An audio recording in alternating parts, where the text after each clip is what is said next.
Саламатсыздарбы биздин Чалкан медиа каналдын көрөрмандары, биздин каналга жазылып, акыркы жаңылыктарды угуңуздар.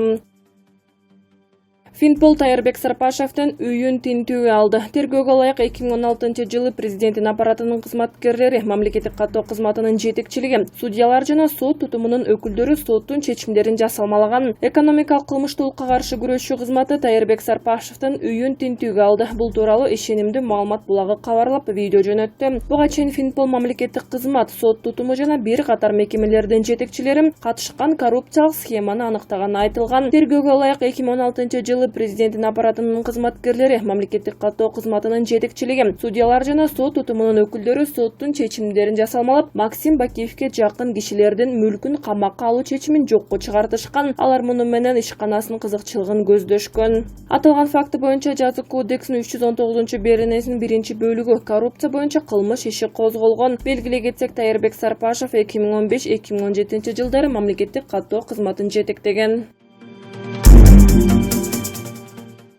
Садык Шернияз: Садыр Жапаров парламентаризм үчүн күрөшө турган болсо, Жапаровдун жанына барып, найза көтөрүп турам. Бүгүн 12-ноябрда мурдагы депутат Садык Шернияз расмий түрдө президенттикке талапкерлигин койду. Ал Борбордук шайлоо комиссиясына барып, арыз жазып чыккандан кийин журналисттердин суроолоруна жооп берди. Анын жүрүшүндө Садык Шернияз бир гана учурда Садыр Жапаров менен биригерин, эгерде ага макул болбосо, анда шайлоонун акырына чейин барарын билдирди. Мен бир гана учурда кошулам, эгерде Садыр Жапаров парламентаризм үчүн күрөшөм, шайлоо босогосун 1%га түшүрөм. Сотторду көз карандысыз кылганга башымды сайып иштейм десе, анда мен Садыр Жапаровдун жанына барып, найза көтөрүп турам. Идея үчүн, мен кызмат үчүн жүргөн адам эмесмин, өмүр бою идея үчүн кызмат кылган адаммын. Эгерде жок, мен өзүмдүн принципиалдуу багытым бар, мен ошол менен жүрөм десе, анда эч нерсе мени жолдон кайрый албайт, эч бир авторитеттер, деди Садык Шернияз.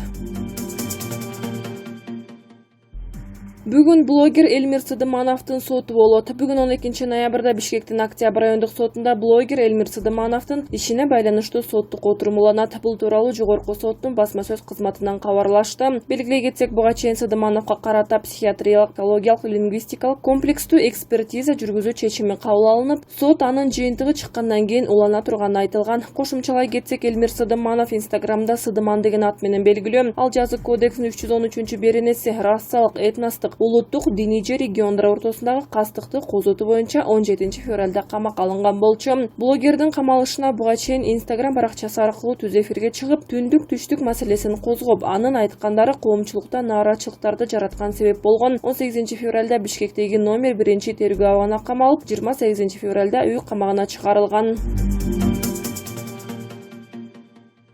Финпол Максим Бакиевдин өнөктөшүнүн мүлкү боюнча ишке байланыштуу сот кызматкерлери кармалды. Мурдагы президент Курманбек Бакиевдин уулу Максим Бакиев менен байланышта болгон адамдарга тиешелүү мүлктү камактан мыйзамсыз чыгарган деген шек менен Бишкек шаарынын район аралык сотунун судьясы жана дагы бир сот кызматкери кармалды. Бул тууралуу 12-ноябрда экономикалык кылмыштарга каршы күрөш боюнча мамлекеттик кызмат финансы полициясы кабарлады. Мекемедин маалыматына караганда, сот системасынын, мамлекеттик каттоо кызматынын жана башка мекемелердин жетекчи кызматкерлери тартылган коррупциялык схема аныкталды. Финполдун басма сөз кызматы тергөө материалдарына таянып билдиргенде, 2016-жылы айрым адамдар киреши алуу максатында өз байланыштарын пайдаланып, президенттик аппараттын, мамлекеттик каттоо кызматынын, сот органдарынын өкүлдөрү менен туруктуу байланыш түзүп алышкан. Алар сот иштерин жана сот чечимдерин жасалмалап, Максим Бакиев менен байланышы бар адамдардын мүлкүн камактан мыйзамсыз чыгарган. Факт боюнча Жаза кодексинин коррупция беренеси негизинде кылмыш иши козголуп, Бишкек шаардык сотунун жарандык иштер боюнча сектор башчысы жана Бишкектин район аралык сотунун судьясы кармалды. Кылмышка байланыштуу шек саналып жаткан тарап азырынча комментарий бере элек. Мурдагы президент Курманбек Бакиев 2010-жылдын 7-апрелиндеги окуядан кийин өлкөдөн чыгып кеткен. Кийин ал 30 жылга кенже уулу Максим Бакиев бир нече кылмыш үчүн өмүрүнүн аягына чейин сыртынан соттолгон.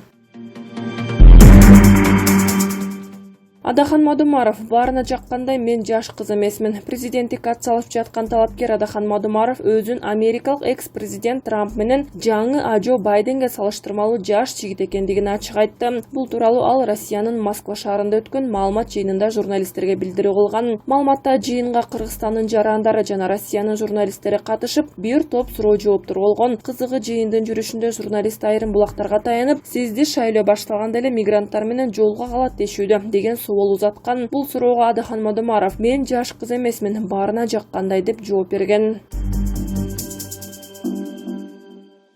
Бизди пресс катчы башкарабы. Текебаев Садыр Жапаров боюнча маселе көтөрдү. Бүгүн 12 ноябрда Ак үйдө жогорку кеңештин жыйыны өтүп жатат. Анын башында депутат Өмүрбек Текебаев президенттин милдетин аткаруучу Садыр Жапаров тууралуу суроо берди. Текебаев кечээ Садыр Жапаров президенттин милдетин аткарбайм деп жарыялаганын себебин өзү президенттик шайлоого бара жаткандыгы менен түшүндүргөнүн айтты. Текебаев жогорку кеңештин төрагасы Талант Мамытовго кайрылып, Садыр Жапаров президенттин милдетин аткаруудан баш тарткандан кийин өлкө башчынын ыйгарым укуктарын кимге тапшырыш керек экенин мыйзамдаштырып коюу керектигин айтып, бул маселени күн тартибинде биринчи караш керек экенин белгиледи. Өмүрбек Текебаев: эгерде Садыр Жапаров президенттин милдеттерин аткарбайм деп чечсем, кагаз жүзүндө, жарлык жүзүндө көрсөтүп койсун. Биз азыр биринчи ошону көрүшүбүз керек. Андан кийин президенттин милдеттерин кимге тапшырабыз деп ары бери карап, ушул төрага экен деп, жок дегенде сиз ушул жерде мыйзамга ылайык деп жарыялап, эл дагы бийликтин өткөрүлүп берилгенин көрүшү керек да. Мындай мамиле кылганыбыз менин оюмча туура эмес болду. Өлкө 1 мүнөттө мамлекет башчысыз калбашы керек. Ушул ишти бүтүрүп койбойлу. Же күн тартибиндеги 20 маселе бүткөндөн кийин карайлы деп 21-чиси кылып коебузбу? Спикер Талант Мамытов: бардык нерсенин өзүнүн процедурасы болот. Бул маселеге да келип жетебиз, бирок өзүнүн тартиби менен, өзүнүн учуру менен. Текебаев: демек президент азырынча милдетин тапшыра элек. Биз пресс-службадан билип калдык да.